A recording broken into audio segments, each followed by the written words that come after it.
Hello and welcome to our second episode of Femmes, Thems, and Gems. I am here with my co-hosts, Bailey and Beth, and of course I'm Laura. Today we're going to talk about relationships and kind of how you make the relationships in your life fit into you being a gamer. We're going to start off with just some catch-up because we haven't seen each other in a while. It's been a while. Yeah. I'm in the middle of moving. Nice. Yeah. Almost there. So close. What have you guys been doing? I just got back from a 13-day, 9-state road trip with a 1 and a 4-year-old and Insane. My beautiful, patient husband. You are a brave human. We did the thing. So all our extended family are off on the East Coast in Pennsylvania, Massachusetts, New York, and then we have others in Virginia and North Carolina. And we stayed about 3 days in each place. But I think the kids saw every kind of body of water there is. We did Niagara Falls, the ocean, the Atlantic Ocean, Gloucester Harbor, the Susquehanna River, a little Kettle Lake. And they swam in almost all of these things. Gulf of Mexico? That will be on the list someday, but no. Okay. So they're getting there. No. And then I start grad school next week. Next week. Next week, I it start is grad next school. month as well. That is true. If that helps. Yep. It is both. Yep. Porque I'll be no getting los dos? a Master's of Music Education. Nice. I wave my hands. It will be very exciting.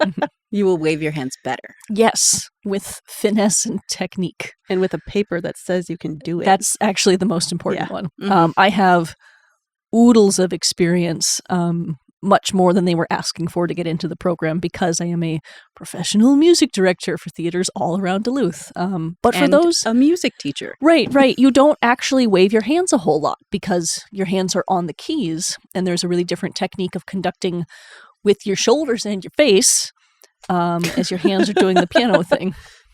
So it'll be nice to just stand there and focus on the music in my hands. We are on summer break with the kiddos, so it is a lot of piecemealing family trips and camping and summer camps and sending the kids to be with grandparents for a week and finding ways to keep them as entertained and tired as possible so that they get a good summer, but also my husband and I both work full-time jobs, so it's a lot of that, finding that balance, but it's been a great summer so far. We've been really enjoying it. Otherwise, that's it. That's enough. No big That things. fills it. I'm having a great time. I'm just very tired. Summer vacation with school-age kids, that is enough right there. It's different, I think, as they get older because they'll have more, they can just go and do things. Right now, it's I have to entertain you.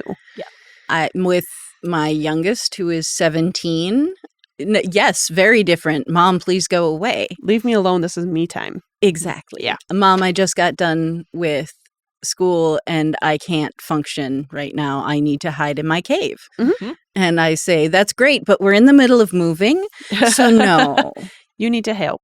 You got to come pack your old room. But I already moved my stuff. No. You moved some of your stuff.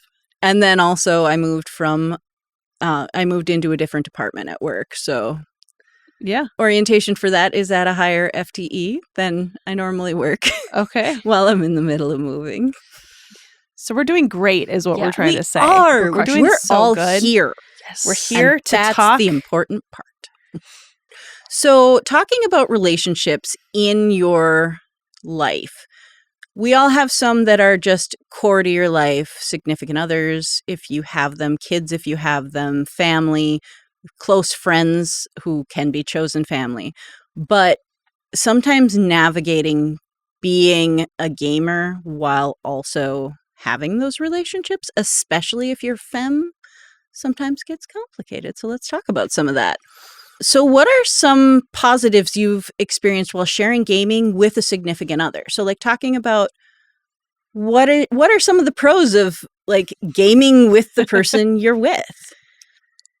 Shared location, like the world building you're doing, if you're co-DMing a piece, that you don't have to arrange time to like, we're going to go to the coffee shop and plan. It can be like, kind of spitballing off each other whenever throughout the day. So it is very alive as you're building together. And then you already understand how the other person's brain works, which can be really fun in game. And you can end up communicating too well in a way if you've got like hidden tells or you know how to read each other's face and the rest of this table is like, what just happened? You two did a thing. You know. What did it mean? Clue us in. And if your characters maybe don't know each other, you're right. like, that's weird. Yep. Yeah. I think also the pro of a shared hobby is something, and it's something where it is such a huge encompassing, like I'm thinking D&D in particular. Both my husband and I play regularly, but we collect the books, we collect the minis because we like to paint together. I'm a dice goblin and he's not, but he knows that I am, so he will like bring me shiny rocks as gifts. So, and we, like you said, it's the shared mind space of it's something that we can just always talk about, and I have specific memories of even pre-marriage when we would go out to the lake at the cabin or something, and he would tell me stories about this deep, dark pit. This is true in the lake that no one really knows how deep it goes. It's a normal lake in northern Minnesota. It just has a deep pit. And so I was like, well, there's like a creature, there's a kraken or something in there. And it led us into an hour-long discussion of, well, what kind of campaign would that be? And so it's a shared hobby and passion that we both have that we can both come at from different angles and be supportive of each other. So it's a way for us to grow in our relationship. For the record, I think it's a sea witch, or rather a lake witch. Yeah.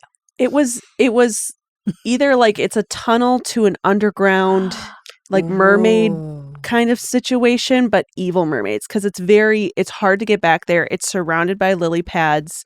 Like getting a boat with a propeller through there is impossible. You have to paddle back there. I do not go back there because I'm scared. Because you have good instincts. I was going to say, because you understand that something will happen if you do. It's bad. And you've got things to do. Mm-hmm. I have too many things going on. Adventuring is for the table, not for real life. Exactly. But it's the idea of having something that you both understand on such a deep level that it's just kind of a natural part of our relationship.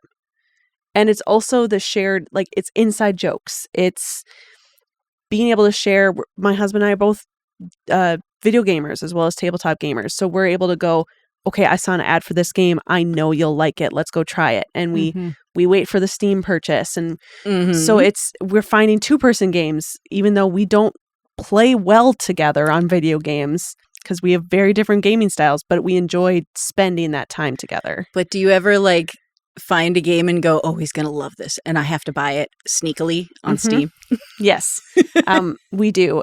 He did that for me one time, and also our very dear friend Matthias bought me the exact same game on the exact same day and sent it to me as a gift. And I had to tell Matthias, I'm so sorry, I already downloaded this game, and he sent me another great game. But it's one of those where, it's just a shared passion. For me, what really comes to mind is doing nerdy things together outside of gaming. Like, my partner and I go to a con every year. Yes. And it's really cool because we can do our own thing. We can each kind of split off, or we can do things together there. We get a hotel room. It's a whole weekend. And we can be together and enjoy each other's company in the middle of all this stuff that we both really enjoy. Yeah. And we'll be going through the marketplace, and I'll be like, oh, there's some art he'll love. And I will have to purchase it. And he'll be going through the marketplace and be like, oh no, there's a Korok there. Yep. She needs that. So to me, that's one of the really like better parts, is that we don't have to look at each other and go, well, I want this vacation. Well, I want that vacation. Well, no, we both want. We both want to go to the Renaissance Festival. Yes. Thank you. Exactly. Every year for our anniversary, it was his idea. I have to put it out there. It was his idea. Every year for our anniversary, we go to the Ren Fest, and we wander through the whole fest together and point out things we like and pick out our anniversary gifts while we're there. Yeah. So there's no like, oh God, what do I get him? Oh God, what do I get her? What are we going to do? No, we're there and it's like, oh, I really like that. Duly noted. And we give each other, like, it's not like, get me this. It's, there's a list and it's, you point out some. And we always grab like one small thing that's a surprise. Yeah. That the other did not see, did not point out. But it's really nice to be able to go, yeah, this is a nerdy thing and we're doing it together. So have you ever met a significant other through gaming? I became closer to my significant other. I had a couple other relationships before my husband where they were nerdy, but not in the way that I was, where they were passionate about different things that I just could not care less about. But I was actually invited to a D&D table first and then was asked, do you know anybody else that would like to join? Because we only have 3 players right now. And I went, well, my boyfriend might be interested. I don't know if he's ever played. And then it turned into this, wait, you're playing D&D? I didn't know you played D&D. And it helped grow that relationship. I haven't ever met anyone at the table because the only time I've been at a table, my boyfriend was there, who is now my husband. So I've been very lucky that way. Honestly, yes. Yes. Not quite met, but certainly got to know each other very well in the Humans versus Zombies LARPing that took over UMD. Excellent. I forgot this existed. Oh, this was a time. That was such a vivid memory. Yeah, we would release one infected zombie. This is a week-long event, 24/7, all over campus. There were safe houses. We got UMD's policies changed. That was our fault on where you can and can't play games. Yep, our bad. We got. I feel like there's stories there. We'll there's save so them. Many there's stories. a lot. But John and I were playing this. We were staying at the same massive theater house, which became one of the safe houses. And like making little YouTube videos of like survivor's log. We're still alive. But I think in that, like, you learn a little bit about, how do you handle conflict? How do you handle survival? Can you sprint someone down across a parking lot? To throw a sock at their face to turn them into a zombie. Yep. Yeah. And that's how you find out that you're good to be parents together. Absolutely. You go, yes, that one. I want that one. Actually, on this trip, I watched John sprint our 4-year-old down. We were in some massive park and they were not interested in coming back. And John was like, all right, I can run faster than you, and literally sprinted this kid down. I love it. Yeah, so LARPing, World of Warcraft crossover, but that was like, we knew each other in real life, and then discovered like, oh, you're into World of Warcraft, let's play on the same server. And that's also a really neat way to learn another facet of someone. And especially a PvP server. Oh my goodness, that was a very short-lived one of my World of Warcraft interactions where it was like, I heard this person's voiceover interactions in chat and I was like, I'm out. This is terrible. You're not a nice person.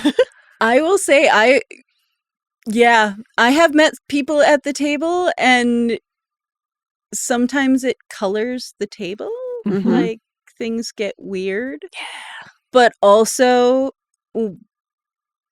bringing significant others to a table that they hadn't been at before, you learn things. Yes. Yeah. How do you handle loss? How do you handle rejection? The dice didn't go your way. Yeah. And not only that, but okay, my character is not going to be committing evil acts, but yours is, and you just, what? No. You're okay with that? Well, it's a game. Okay. But I don't wanna. Yeah. Yeah. That leads you into learning how to communicate more because it's a different situation than just an everyday, well, why don't you do the dishes? It's, you made this choice during this game. And I'm just curious, is that actually what your personality is, or is this something you turn on when you turn your computer screen on? Because I do know I have many friends who video game and do that. Their I don't want to say attitude, that's not quite the way that they present themselves on video games. Yeah, persona might be the right word. The way they present themselves in video gaming is way different than they are in real life. Like, they could be the nicest, calmest person you've ever met. Then they get onto a like Call of Duty server or something, and they are terrifying. And for some of them, that is an escapism and an outlet. Yeah. And personally, I think that that's somewhere where you almost have to trust your gut. Mm-hmm. And it's also a question of where was it aimed? Yeah. And can I see you turn that switch off after you turn off the computer? Or is it continuing on? Or after we leave the table. Yeah, exactly. And that, I think, gets really challenging sometimes, where maybe I can't turn that switch off, where I've seen that. Yeah. I had a person that I wasn't with, but I was dating. And I was at a table. And this person was very outspoken in general, because to match my personality, you kind of have to be. Yeah. And that's okay. But they were very, I almost want to say confrontational. And I'm like, okay, well, that's interesting. But then things got very dark and aggressive toward other people in the group, especially people who interacted with my character. And I was like, no. And that didn't last long. Yeah. That was we're good. Yep. How about gaming in a group without your significant other, where you are going to go be in a gaming group, but your significant other isn't invited? Like, not just, oh, I don't have time, but specifically, they're not coming. What are the pros and cons of that? That's a lot of what the first 7 years of Twin Portals was, where John was our technomancer and occasional guest speaker on like 3 episodes. But most of the time, I was off doing my Ilka thing, and then he would get to see it at the live shows. And that was truly delightful to him, that he could kind of tap in on those live ones and see where the show had gone. Of course, he could listen to it, but I don't think he had any sense of being left out, because he was still there running the live shows up in the booth. I've had a couple of instances of being in a game away from my spouse. And one very specifically where I was invited and told, if you would like for Jacob to join us, that's your call. That's not my call as the DM, because I wanted to invite you as a player. But it's up to you. And I talked to Jacob about it, and he was like, just do it. Have fun. Do a game. You've played with these people longer than I have. Like, just go for it. And then starting the only women, all femme table, my spouse isn't invited to that. He's not a femme. It's a conversation that we've had multiple times of, it's not leaving you out. It's encouraging you to grow in your hobby. It's not, I don't want you there. It's, this is for me, and I can't wait to come home and talk to you about it. And he helped me plan a lot of the Wizard's Tower. I'm not going to lie. Like, I bounced a lot of the ideas off of him, and he gave me a couple of, little brain nuggets. It's not completely blocking him out. It's more refocusing the idea that this is my time. And then whenever you need your time to go off and do something, I want you to go do that. And then you have a babysitter. There's someone to watch the kids. Exactly. And instead of babysitter, it's their other parent. Yes. Yeah, exactly. It's like, you can stay home. I'm free to go out, or we do it here, and you go get game time up in your room. Like, you get to go play video games. Yep. Yeah. You go do what you want with your time. This is what I'm doing with my me time. And I mean, I've seen it where I've had significant others be jealous of me spending time with other people.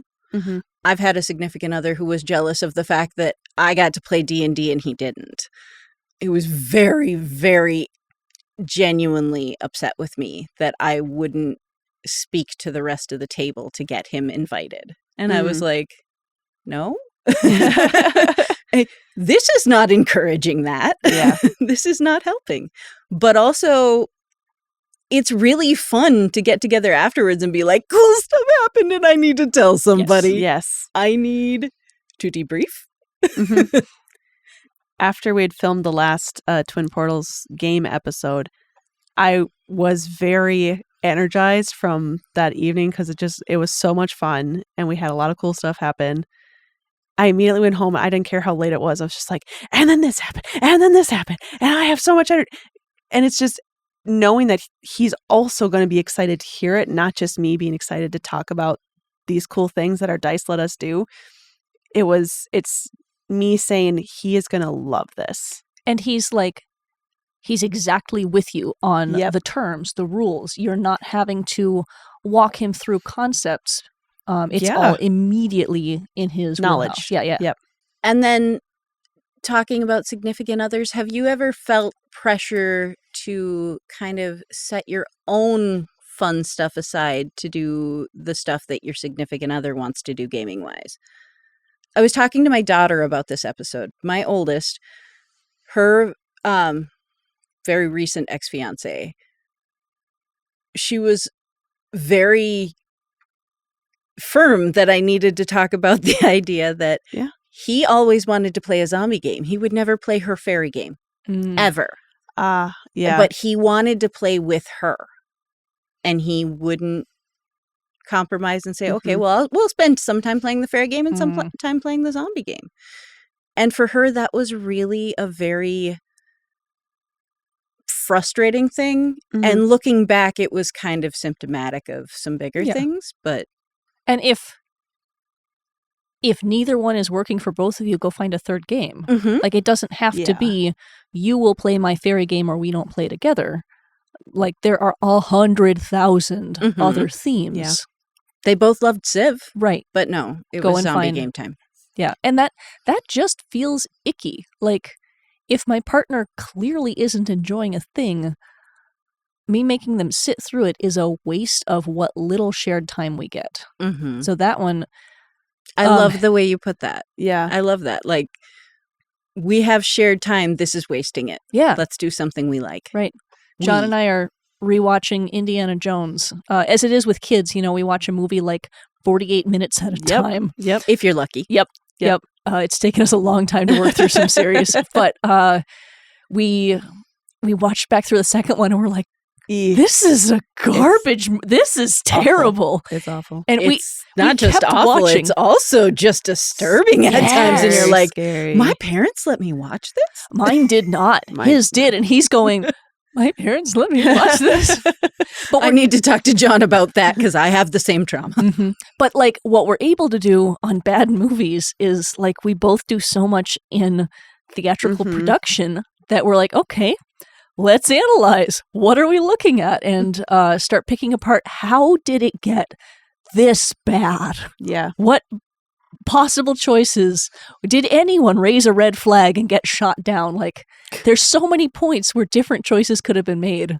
Or whereas everyone really excited to make this awful movie. But by contrast, like, we watch shows and we get an episode or two in and we're like, I hate this. I don't want to watch any more of this. I'm not spending more time on this. And we'll both turn it off and pick something else. There's a lot of compromise when it comes to gaming between my husband and I because we're both very different gamers. Whereas I love a cozy game. I will sit for hours, just doing those cozy type games. But I am also very story focused. If it has a good storyline, I will play through the entire game. My husband is a completionist and he's an explorer. So he loves open world games. He will do everything other than the main quest line, where we both started Baldur's Gate at the exact same time. He is only just now, a year and a half later, getting to Act 3 for his first time. I am almost done with Act 1 on my second playthrough. So it's just like the different ways that you play. Board games are the same, where we do not enjoy the same types of board games. I like puzzle and word games. He is the person who's like, we need strategy games. We need deck building games and things that I just don't understand. So it's a lot of finding the compromise of what kind of games can we buy and play that meet both of those needs. But we also have to compromise. And sometimes it's like, sometimes I just play the game with him so that I can do it once. I don't shut it down ever without trying it. But after I've done it one time, I'll be honest with him. I'm like, this is not really my game. I would love for you to play this with other people who will also enjoy it. And he does the same thing with games that I really like. Like, he is awful at spelling. He will never play a spelling word game with me because he has to look up every word that he has to spell. So it's just finding that like happy medium where we are both getting what we wanted. Yeah. Jumping games and puzzle games infuriate me because I'm awful at that sort of timing. But we found a really good one recently, Split Fiction. It's a great 2-person co-op game, amazing story, amazing graphics, and we both enjoyed it so much that we played through it so quickly because we did it every night for 2 weeks and we got through the entire game. So it's more about, it's hard because if you don't play the same board games, your board game collection is going to be very, very massive, and you're probably not going to play very many of them often unless you have a group of friends that play similar board games to you. But finding like those 2 or 3 games that you can just consistently pull off the deck and be able to play together is really key. One of the things my partner and I like to do at those conventions is there's a board game replay store where you go buy board games that people are selling. They're gently used, complete. I mean, they're in decent shape generally. Board games, and we both love to go look at them together, and we'll like point out ones for each other, and I'm usually like, yes, that's mine now. We don't live together, so we each have a fairly massive board game collection that we genuinely don't play that often. And I think about it and I go, we should play. When Yeah. At what time? There's a game that Jacob bought. He kickstarted a Witcher game, and of course he got the expansion pack because it comes with all of the monster minis and everything, which we both went. You can use that for D&D, and you could paint them. Monster minis, but it's a game that legitimately takes 5 hours to play because it's one of those long-term campaign games, and it goes on and on and on. And I was like, I can't sit for that long and play this kind of game. I just don't understand it. But put me at a D&D table, I'll sit and play that for 6 or 7 hours, but that's because I'm fully immersed as a character in storytelling. And he's the same way too, where he just has so much more patience than I do. I don't have patience to sit. So my next thought with dating at a gaming table is when it gets really bad, when you've been asked out by someone and you're not interested and they're persistent. Have you? So I have the advantage of autism. What? They were?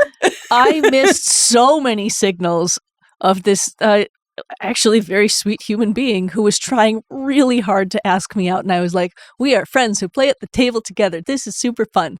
And somewhere along the way, I think they put together just how my brain worked. And like, you're not picking up any of this. So they felt rejected until they watched a little more of my interaction. We're like, oh, you are just socially clueless on this one. This was many, many years ago in high school. And eventually we talked and I was like, oh, that's really sweet and I'm not interested. But before that, we had never had the direct conversation. And I am such a direct person on these things. And I was like, tra-la, tra-la, this is great. So for me, it wasn't awkward. For everyone around you, maybe. This is great. One thing that was awkward later in college was when I was there with a partner and there was a DM who had some feelings that had never made them known, and suddenly starts trying to kill my partner in game and really like aggressively targeting to the point that another member of the table called him on it. And he was like, hey, we're all here having a friendly game. What are you doing? So it was kind of encouraging to be like, oh, other people are getting this. But I was like, oh, we're just suddenly going really aggressive here towards the one new player who's dating one of your longtime players and the only femme at the table. Cool. But it's really encouraging that someone called him on it. Oh, yeah. Because I've been at tables where you get that weird, creepy, persistent person. Yeah. And no one calls him on it. Oh. Everyone's like, oh, no, he's harmless. Oh, that's just him. And you're like, okay, that's not okay. And in this case, the other players were like, sweet, you just brought in this really cool person who's fun to play with, knows the rules, knows what they're doing. We want them to keep coming back. Hey, DM, why are you killing them? Why are you trying to make this not fun for them? Mm-hmm. I've never had it happen in a gaming community. I've been very lucky where my husband was my boyfriend, became my fiance, became my husband through most of my like serious gaming years. And most everyone at my table either was married or had very serious significant others at that time, or was somewhere on the LGBTQI whatever plus spectrum. So I didn't really have too many concerns like relationship wise there. I did have it happen in some acting classes that I was a part of though, where I was doing a scene with an acting partner and someone I didn't really know that well, but I'd been in class with him for a while and we were put together in a partner scene. And towards the end of the class, you know, he had come up to me and been confessed feelings and said, I feel like there's something more here. And I feel like we should go somewhere with this. And I kind of went, oh, I'm fully in a different relationship right now. And I'm sorry if you're picking up on those feelings, but I'm performing and I'm acting and I'm very passionate about performing and acting. Mm-hmm. And I'm sorry if those were the signals that I got you, but I can understand how those wires get crossed for people who maybe don't do as much acting of just, oh, you're saying these things and you're showing me these emotions. They must be real. And I can see how that can go into role playing as well of the confusion, especially if you're not having the open communication as players to say everything that's happening above the table is happening above the table. Yeah. It's not happening between people. And it's the same thing like when you're in a show and you have to kiss somebody that's not your partner or your spouse. You have to make sure that everybody's aligned there, that it's... You all know what's going on here. Mm-hmm. Everyone understands that this is not real, that this is part of the show, that the script right there says, see, we kiss. Any more than someone doing a stage slap would press charges for assault. Exactly. Like, babes, it's not real, but our lizard brains really struggle with it. We watch it and we make those associations. Mm-hmm. And we like seeing those signals. We go, oh, signal. Yeah. Unless some of us do. Well, and some of us do sometimes. Yep. All right. So let's talk more about, instead of significant others, let's come off that and talk about friends instead. Have you ever brought a friend to a game table that you had not gamed with previously? And how did it go? Multiple times. Yes. I've talked about this on our show before, that I pride myself in being what I consider a teaching DM, where I am unabashedly nerdy out in the real world too. Like on my lunch breaks, I will be reading my D&D books. I will be, I don't know, I have a lot of things that I just do on my lunch breaks that are D&D focused or nerdy focused, or I'll be writing my character sheet or doing whatever. And I talk about enough of like our games and doing this podcast and everything else ever in my life. I talk about it enough around people who have never played before that they go, I've always been interested, but I've never actually, and that's all I need to hear before I'm inviting them over to play an easy little game with my two other little friends who are like, I've kind of been interested. Yes. One of us. It's so easy to just, I was excited to talk about this because this actually happened 2 days ago at a girls' night that I had, because one of our friends from our table, Susie, was hanging out with me and two of my friends from work. And we were talking about our game and how exciting it was and how we should get together for more regular little one-shot evenings and try to make that continue on. And one of the girls there I had also played a very easy RPG, not D&D, with her, and she really enjoyed it. And she's like, I actually want to play real D&D at some point. And then the third person that was there also went, I feel like I would really actually enjoy it, but I'm scared because I don't know what it is. I hear you guys talk about it, but I don't actually know the mechanics. And I played them through that exactly. I played them through the scenario of you're in a forest. What do you look like? And she kind of described character. I said, great. So you're a ranger. You're an elven ranger. I love that. You hear a twig snap behind you. What do? I would look. Okay, so roll a die. Okay, you rolled a 15 and we add your perception bonus. You can see that it is an owlbear, which I described the owlbear, and she went, ooh, I want to pet it. And I went, great, animal handling. And I just went through a small scenario with her, and she went, so it's just talking? I went, yeah. Friend? And she's like, but I have anxiety and ADHD and I can't make decisions. And I said, girly pop, all of us do. Every single one. Every single one of us has one of those things. And then I got out my bag of dice and put it on the table, and I watched her like fidget with them for an hour. And I went, you created a she's dice here. goblin.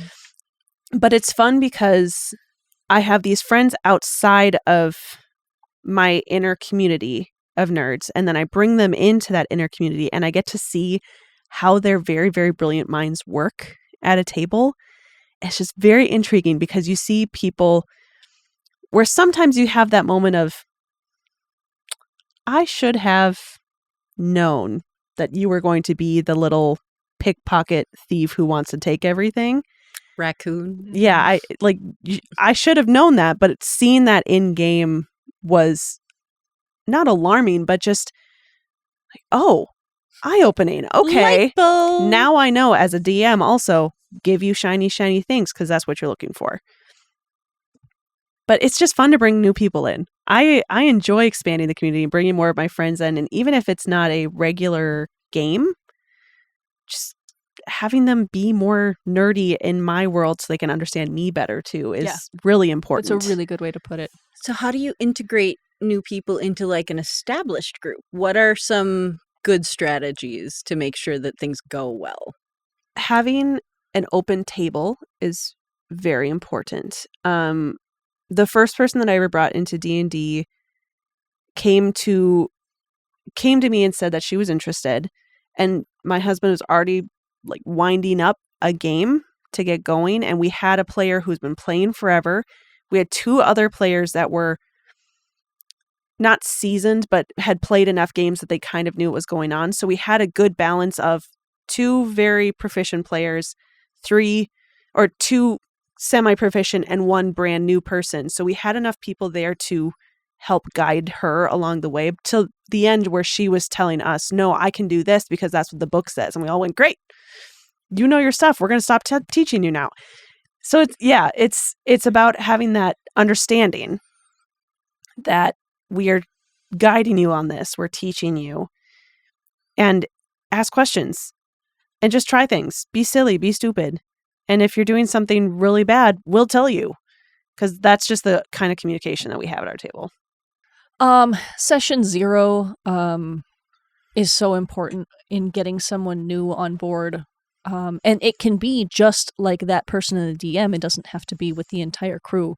But so the DM can find out, what do you want to get out of this? How can I curate this so it is fun, is educational?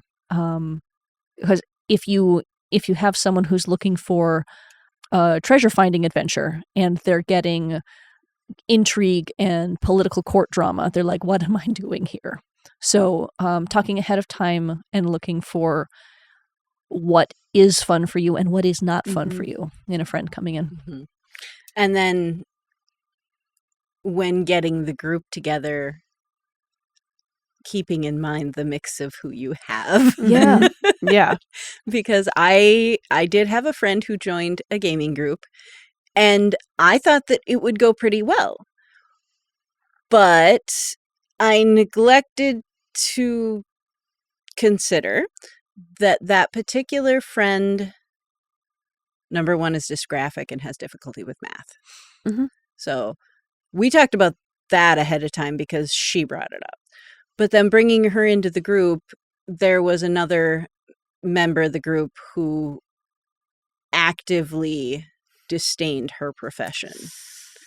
Mm. And it Ugh. was difficult. Yeah. Couldn't leave things at the door. No. Yeah. And you hope that people can, but Yeah. it just didn't work.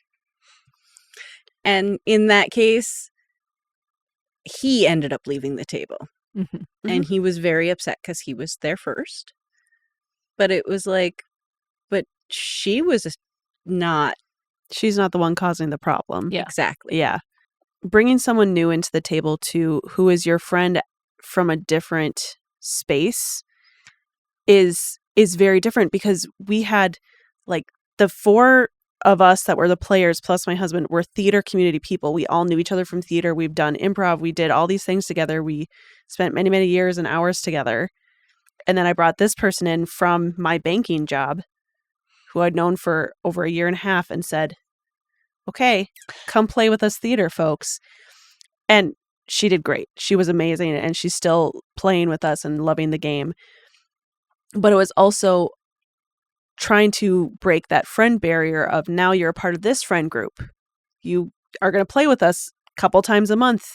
You have been adopted. You've been adopted here. And It's not your choice. remembering that the inside jokes aren't going to flow. So putting the focus on making the time about here, not about what the past was, is also just was a huge thing that we had to get over.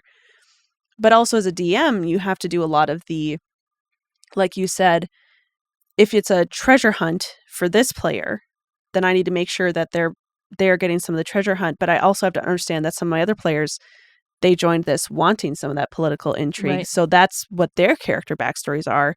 This player who maybe just knows us from Stranger Things, knows about D&D, and there's big monsters taking over everyone's brains. Maybe I give them a little bit of that in their backstory and help flavor it in. It's about pulling all those things in to help keep them interested and intrigued, while also teaching them what D&D is outside of what their perception of it is. We had a really disastrous session. John and I had two friends, and we invited them into a session we were playing because our DM had said, hey, I really want to do this run. We don't have enough people.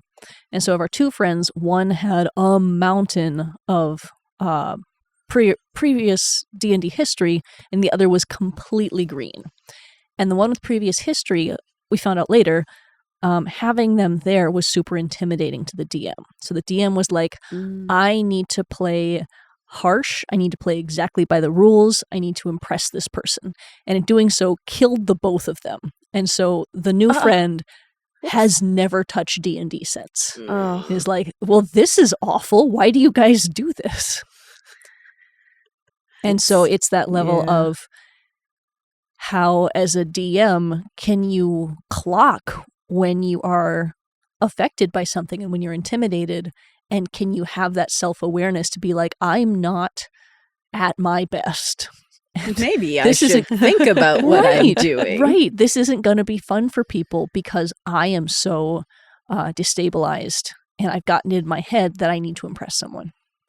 That kind of goes back to playing with your significant other, specifically if one of you is the DM, because in our game that we're playing, in our home game, we had a very challenging battle that we went into with no long rest in between, and we were all low on our spell slots and our health points, and we went in, and my character got down to 2 failures, 2 success death saving throws, and I was looking at my husband, the DM, like, we are level 4.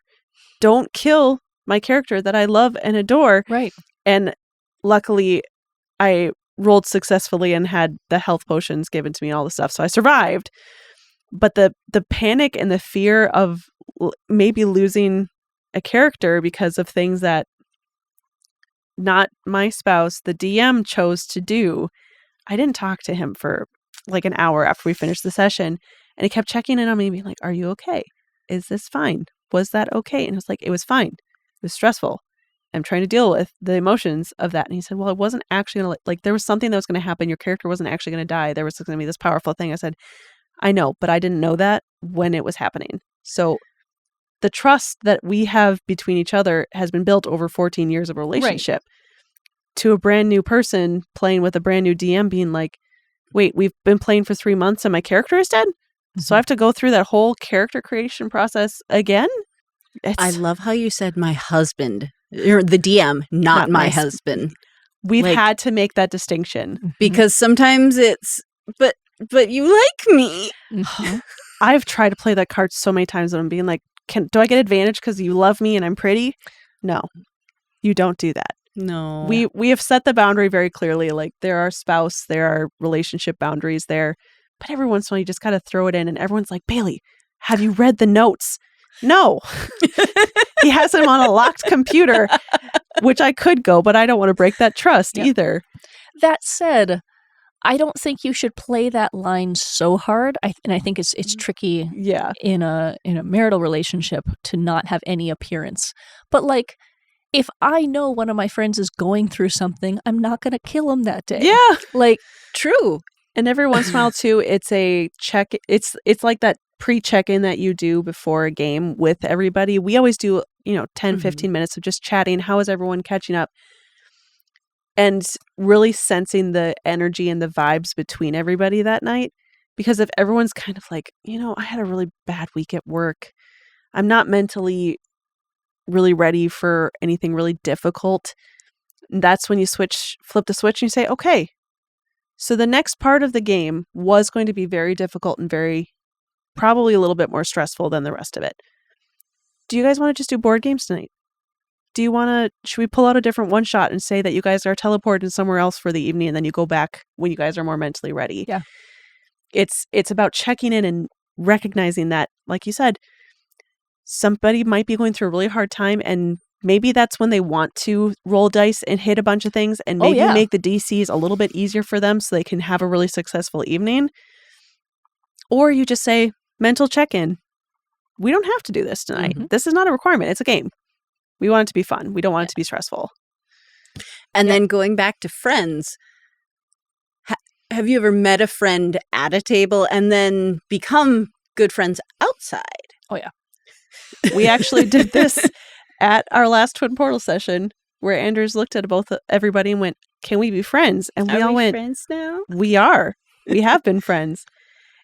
It's fun to meet people in a new and exciting world and see how their nerdy brains work, and then get to see them outside. It's a switch. And you do build trust in game to say, "I've got you. I've got your back. I'm here to support," especially if you're jumping in kind of newish. And then that does translate to the real world. Mm-hmm. Do you ever have trouble because scheduling when you're not getting together on a schedule is difficult? Kind of fade? Relationship decay. Again, with the neurospicy brains, I ran into someone who I used to play at a table with 12 years ago, and their appearance had changed somewhat in that time. So I had a moment of like, "Are you, what?" And we just did the thing, and reconnected, and both of us were instantly talking about that last session we had played together. So it is really cool that both of our brains were back into that self. And it's also very interesting when like I have a visual in my head of Bailey's little fluffy bird character. And when I ran into my friend from the previous table, my visual of their character was there kind of superimposed with their actual face. And their face had changed as it does over 12 years, but I hadn't done anything to age the character. They were the same. Right. Your brain froze them. Right. And I mean, I met Bailey at the Femme game. Beth brought me to Bailey's table and I went, new friends? New friends. So, No, that was really fun too because, again, I had never met or talked or anything. Our first interaction was that first session, and Beth was like, can I bring this person who'd be very, very interested in a Femme only table? I was like, yeah, I know like 3 Femmes who play D&D, so please bring more people. And look at us now. now it's just scheduling. Now it's just scheduling, and we will play this last session. I promise. We will get there. We just need everyone to stop being busy and doing things. Yes. I'll do my best, Kat. It's sometimes real life has to get in the way. Yeah. We're friends and we all understand. Mhm. Like that relationship is there where we all go, oh, you are starting grad school and have children. Mm-hmm. I That mean, was a choice. seems like that's a choice. And Mhm. also, we'll be around. Let us know when you have 5 seconds. Well, it's also the flexibility. I think it's a difference between when you're in your adulthood versus when you're younger, where Mhm. we all understand that we have busy schedules and we all have different jobs and different family situations and everything. So having the friendship level there, in addition to the game like relationship, we all know that we're going to get back together and play. Mhm. And we know that we're still going to talk to each other and be friends outside of it. It's just finding a time when all of us can be together. That's sometimes a challenge. But like we had almost a full month and a half, maybe even 2-month gap between sessions for our Wizards Tower campaign. We hopped in it like that. Oh, yeah. There was no hesitation. We were all there. We were all ready to go. But that's because we've built that, community within ourselves where we were just excited to be there. We all needed a real quick recap, and we're all like, oh, yeah. We remember the bathroom. Magical bathroom. You're welcome. It was a girl bathroom, and it had a bathtub that had faucets that could make different bubbles. It's a And good time. It was a good time. it was. We were all very, very excited. We spent a lot of time in a bathroom that had absolutely no story. I'm going to tell you, that was not planned at all. That was all off the cuff. I thought you guys would look in the bathroom and walk away. Silly me. You have a Femme table. I know. I should have You gave us a giant bathtub, and we all went, what? makeover. What does it do? There was a makeover. There was like Barbie's makeover mirror and the magic closet. It was a lot of good. There were I a lot. I should have known. There were a lot of shoes. Pretty, pretty shoes. So then let's talk more about kids. Mhm. All 3 of us have kids, We do. but in very different life Yes. stages. Mine are adult or nearly there. Mm-hmm. Bailey's are school age. And Mine Beth's are are babies. preschool. I got a 1 and toddler. 4-year-old. So, talking about bringing kids into a gaming group, have you Mhm. ever tried to do it? I mean, I knew you have your family campaign, but like an adult table where you brought your kids to it. I have never brought the kids into our friend table, mostly because we schedule those after the kids go to bed. That's just how we work, because with the 2 of us both playing, it has to be after bedtime. My oldest, who's 8, I feel like he would probably do pretty well. The issue with him right now is that he wants to be the lead of the story, so he will tell us what everything is going on without knowing that he's not the game leader. He always has to play a dragon or a Godzilla or something large that has laser breath and stuff. And he's like, well, I just go over and I stomp him. I can respect that though. We can respect it. It's a great choice. But when your little sisters are playing a fairy and an ice druid who can do little magic things, it's hard to teach him the balance of that. He's just getting to an age too where we feel like the mechanics part of it actually can come into play. My hope is because his aunt and uncle on my husband's side both are huge D&D nerds, that at some point we can do like a more adult game with him also there. But my girls are just like, I feel like they're still too little to understand. And math is still a skill that they are building. We're still figuring out that 2 + 2 = 4 sometimes. So it's something that I don't want to say like I'm scared to do, but I am timid to invite him into that space quite yet. I would rather do it with the family and the people that he feels very safe and confident with. I mean, he feels very safe and confident with all our friends because we wouldn't let people around our kids that we don't trust. But he does come down every game night to say goodnight to everybody who's at the game table. That is his goal, is he always has to come and see who's there, and he knows them all by name. And he says, "Don't die," and then he goes upstairs. That is amazing. Oh. So, we're building a little nerd. It's just finding the right table to start him at is tricky. Well, and we talked about, if that first experience with a quote unquote real group isn't fun. Yeah, if exactly. you die your first time out. Yeah, the stakes are pretty high with a kid. Mm-hmm. Yeah. And it's finding a table that is willing to play at a kid level. Especially when you have experienced players, it can be difficult.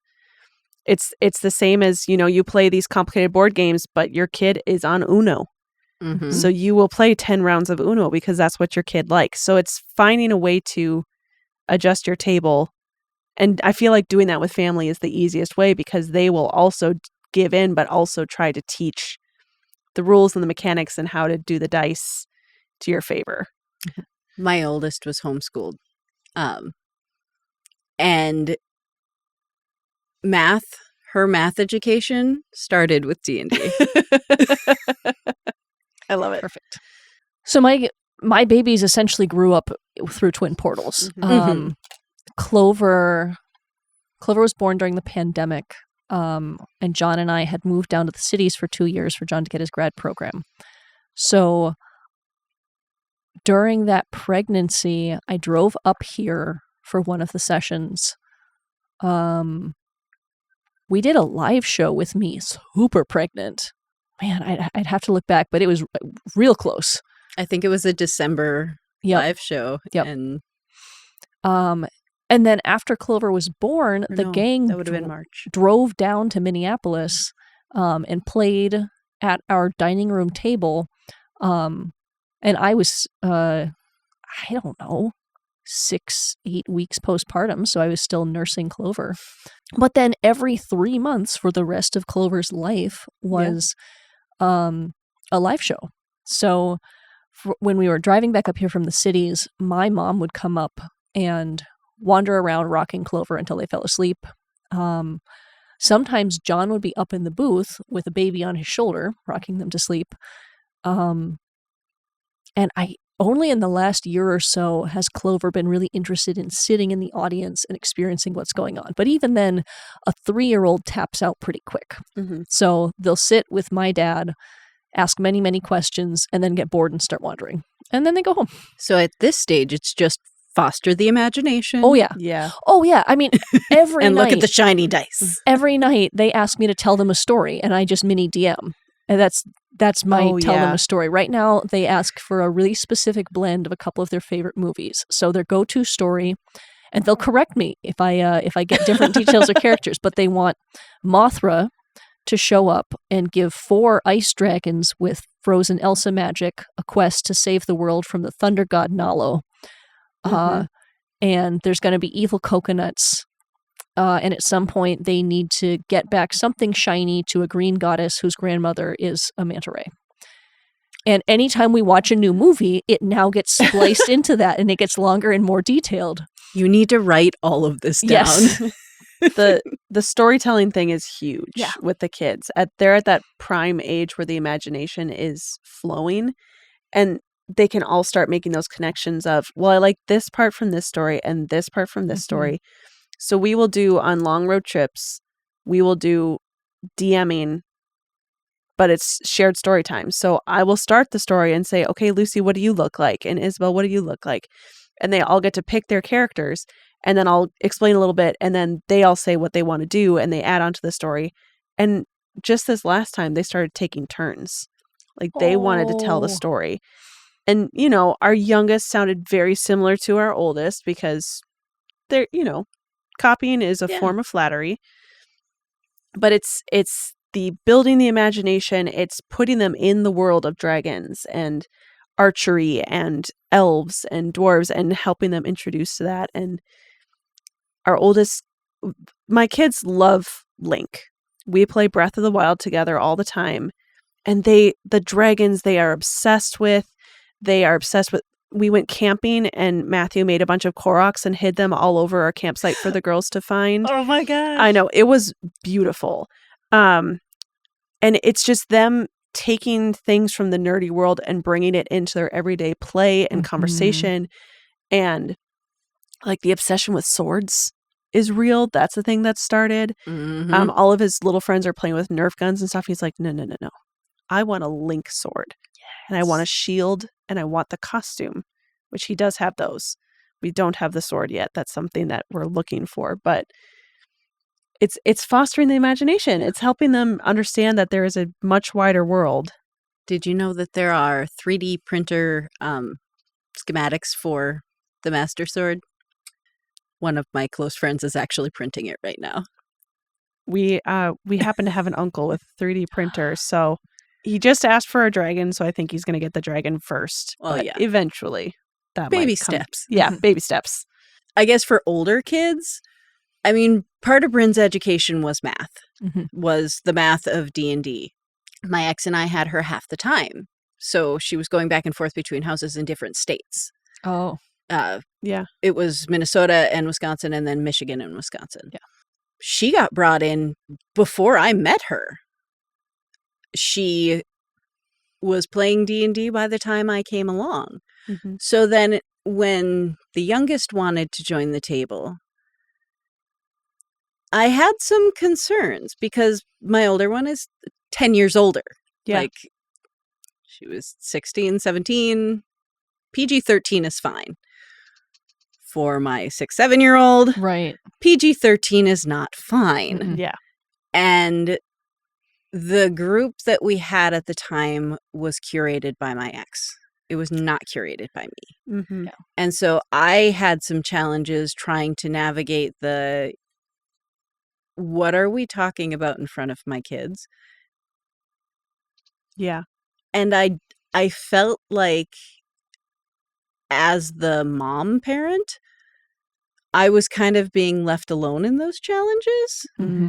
So it was really a case of I can only say, if you're going to have kids, have them with somebody who is interested in parenting with you. Yeah.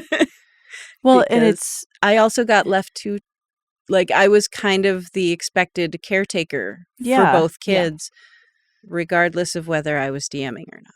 And that's where it gets tricky is how do you give everyone the experience that they should get when they're playing a game like this while also protecting and just making sure that everyone feels safe when you have that age difference. Yeah.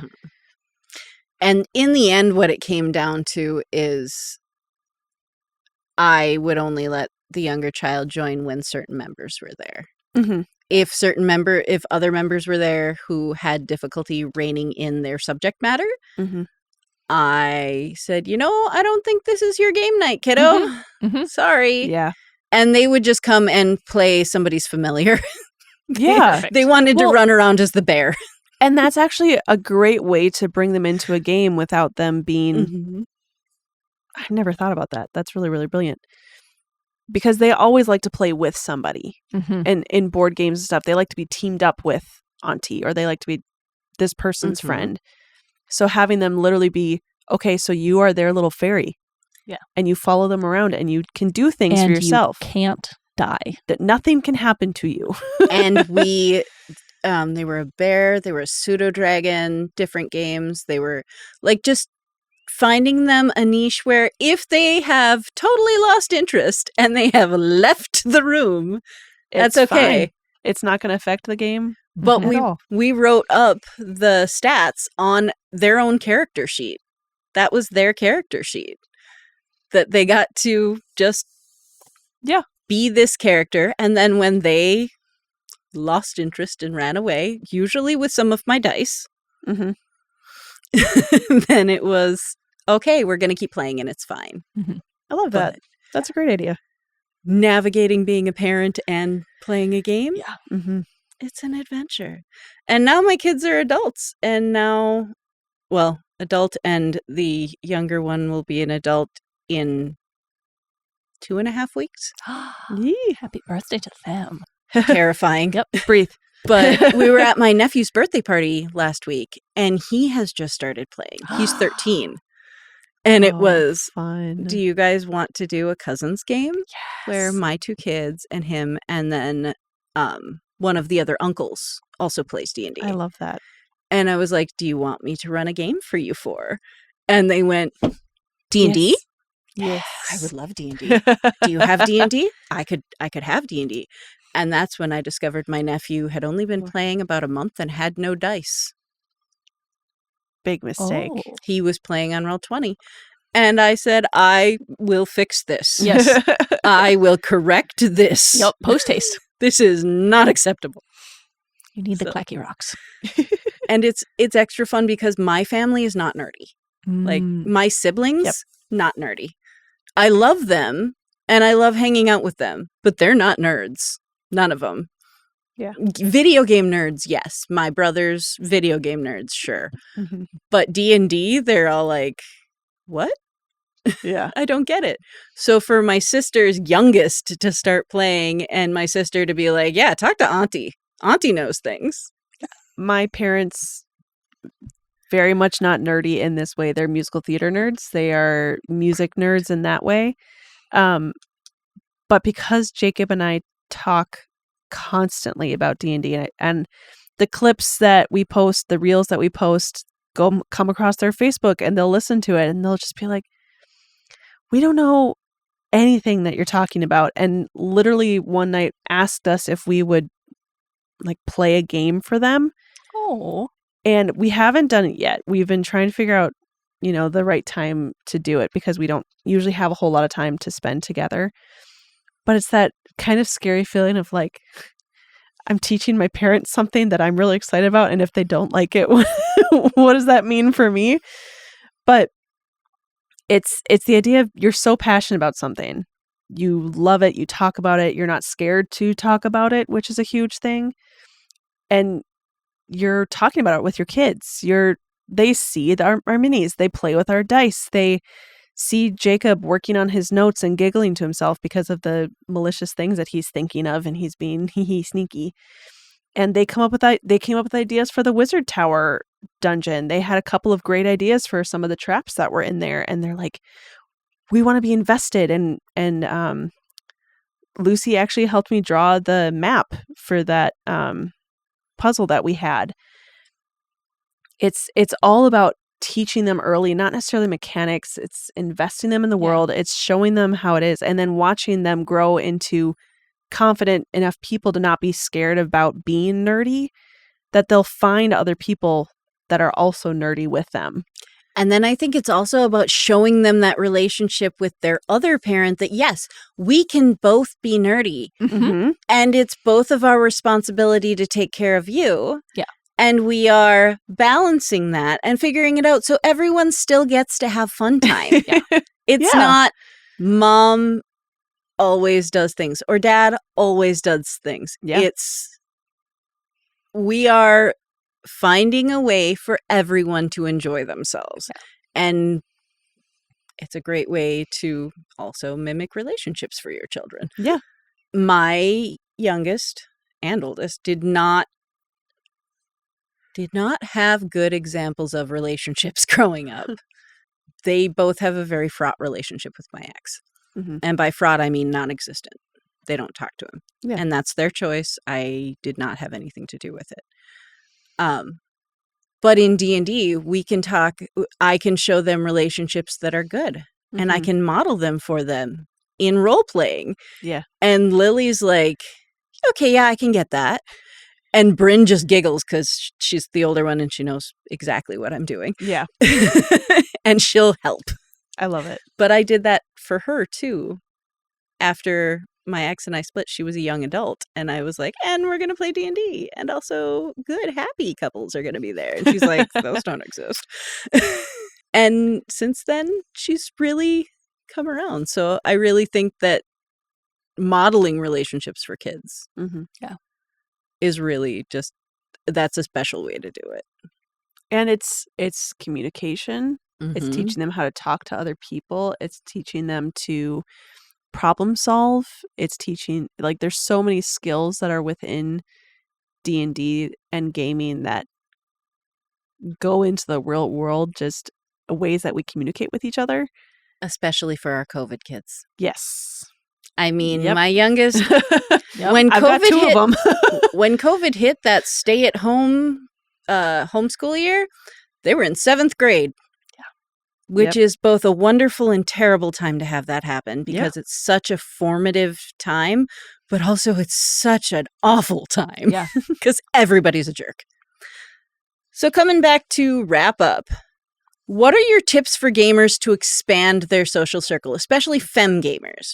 Invite your besties. Mhm. Like, you will be astounded how happy your friends are coming into D&D. It is becoming much more socially acceptable. It's no longer the like, oh, this is a demonic cult. Like, you're not going to get the pushback. There are still some, but most people look at those people and go, okay, you're a little special. Yep. You're behind. Yep. But I think reach out, invite people into it. And if they're not keen on it, then talk openly about what you do. And like, I play this game and I do these recordings. And the interest really is there. I talk a lot about the stories that we tell in D&D. So not necessarily, I got to roll the dice and I got to add this bonus and I got to do this. It's, no, our characters went and talked to a dragon and we entered into a deal with this fae queen, and you go into the dramatics of it. Or my character almost died and we were surrounded by ghosts, and then this other person put a potion on me and I healed and it was great. So I do a lot of that kind of conversation with people, because they'll ask me, what is D&D? What do you do? Showing them the excitement that you can get from the storytelling, and doing like I said before, doing that little example of, this is what D&D is. We're talking, we're telling a story. We were hanging out with your best friends for 4.5 hours, eating food and rolling shiny, shiny things to tell a story and maybe be successful, maybe fail, and helping people get over the fear of, well, I don't know what I'm doing. Mm-hmm. That's the biggest thing, is you're not going to know what you're doing. I'm playing a character right now that I've never played this class before, and I'm still figuring out how to read spells and how to focus on concentration, how to figure. Every time you play, you're going to learn something different, something new. You can't know everything. If you're a person who can memorize books in an instant and know everything, that's great. But a beginner, you're not going to know everything. And it's just helping people gain that confidence to just say, well, just try it. Just come over to my house. We'll invite A, B, and C over. We'll have some snacks, and we're going to do... Always snacks. Snacks are a must. If you have food, it's much easier to convince people to come. And not only that, snacks. More snacks. We all love snacks. And it opens up this social give and take, where a person can feel like they're contributing something if they bring a snack, as opposed to, I'm just consuming the game. I'm just showing up and absorbing this thing, as opposed to, this is kind of a potluck, but it's potluck snacks. It's also snacks. really nice because you can go, okay, I made spring rolls from scratch, or I brought gummy sharks. Yes. You bring what you bring, and it's helping them feel like it's more of a community space versus I'm going into a classroom to learn D&D, which is one of the reasons I always start them with an easier RPG game that maybe only uses D6s or doesn't require all the work to make a character, because it's the introduction of, this is how the storytelling idea works. Do you like that? You do? Great. We're going to go hang out at a bar, and I'm going to help create your character, and we're going to do that for like an hour and a half, and I will do the worksheet for you. And then you come to my table next week and you play with us. So it's easing the fear of, this is a big, scary, complicated thing. All of you guys have been playing for 12 years. How do I know what to do? Yeah. You're not. but that's why we're here.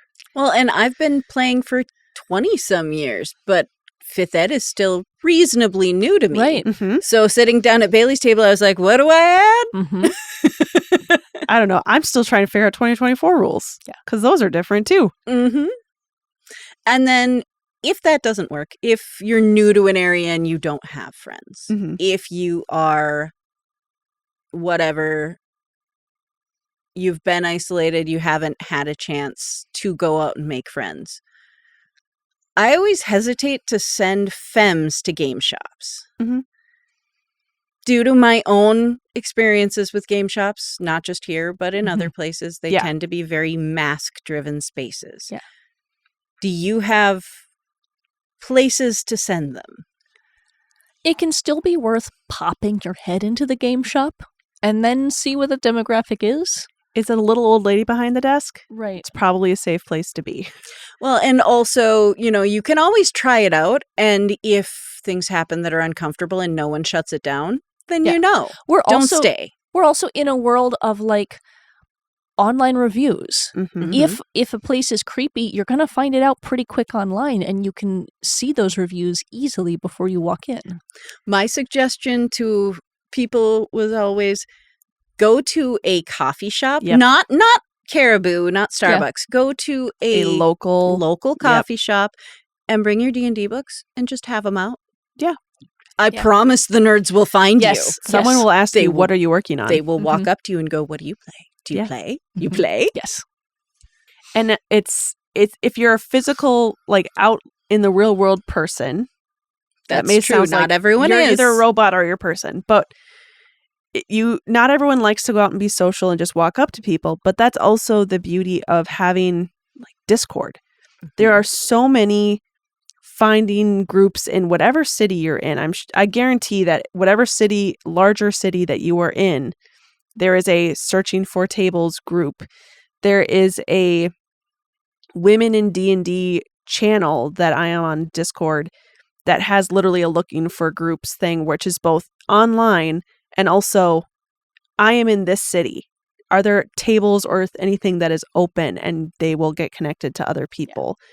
So use your resources is, I guess, the best piece of advice I can have is if you're not an in-people person, Discord is a great way to start getting connected to people. Absolutely. And that's an awesome note because some of us are older than others. Yeah. And like I use Discord with people I know, Mhm. but I have very limited use of Discord with people I don't know. Mhm. That's just how I've used it up till now. Not that I couldn't, just that I haven't. Mhm. So really Yeah. opening like, oh, hey, here's an idea. Here's another thought. And there's so many gaming groups that have a Discord channel as well, much like Twin Portals Yeah. does, where almost all of them will have some sort of open chat of, you liked us, who else is playing, where are you, and getting more people connected and built together. Come talk. Exactly. Yeah. Make relationships. It's such an easy way to find communities. And like there's video chat functions, so you don't have to meet people in person for the first time. You can do that video chat call and just say, "Hey, I'm interested." So there's so many ways to find your comfortability. There really are. Yeah. So, all right. Well, it's been lovely talking with you guys. Yay. And thank you for a wonderful second episode of Femmes, Thems, and Gems. And I believe our next episode will be coming soon. Yes. So Thank you. Thank you very much.